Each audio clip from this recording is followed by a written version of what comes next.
23 మంది శాసనసభ్యులు ఉన్న అదే చంద్రబాబు నాయుడు గారికి ప్రతిపక్ష హోదా స్టేటస్ కూడా వచ్చి ఉండేది కాదు, అలా ఉండేవాడు అక్కడ కాదు. అవునయ్యా, నీకు తెలియకపోతే తెలుసుకో వాస్తవాన్ని. నేను కనుక డోర్ తెరిస్తే నోట్లో నుంచి మాట చెప్పడం లేదు, ఎంతమంది టచ్లో ఉండాలని చెప్పి. సంతోషపడండి. మొన్నటిదాకా గవర్నమెంట్లో ఉన్నప్పుడు ఏమన్నారు మీరు? చిటికేస్తే చంద్రబాబు నాయుడు గారు ఉన్న వెనకాల 5 మంది వస్తే చంద్రబాబు నాయుడు గారికి ప్రతిపక్ష హోదా ఉండదన్నారు. చిటికెలు వేస్తూనే ఉన్నారు 5 ఏళ్లలో. ఏమైంది? చంద్రబాబు నాయుడు గారు వెనకాల ఉన్న సభ్యులు మీ వెనకాల వచ్చారా? హోదాలు పోయినాయా?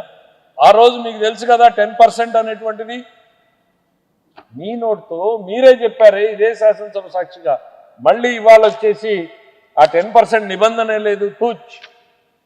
మీ ఇవన్నీ చూస్తూ ఉంటే ప్రజలు అధికారం తీసేసినా మీరు ఇంకా ఆ కొసర అధికారం కోసం పాకులాడుతున్నట్టు కనపడుతుంది. ప్రతిపక్ష నాయకుడు అంటే క్యాబినెట్ ర్యాంక్ వస్తుంది, దాన్ని పెట్టుకునేదో జులుం చేయొచ్చు అనేటువంటి ఆలోచనలు ఏమన్నారు? మార్చుకోండి, ఆలోచన ధోరణి మార్చుకోండి. అప్పుడప్పుడు మీరు ఎప్పుడూ మీ వ్యాపారాల గురించి ఇంకోటి ఆలోచించినా కనీసం ఇప్పుడైనా ప్రజల గురించి ఆలోచించేటువంటి ప్రయత్నం చేయండి.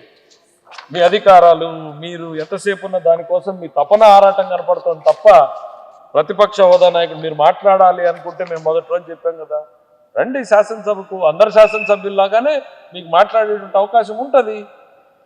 ఎందుకు మీరు ప్రతిపక్ష హోదా కావాలి, నేనేదో ప్రజా సమస్యలు ఇప్పుడు గుర్తుకొచ్చినాయా మీకు?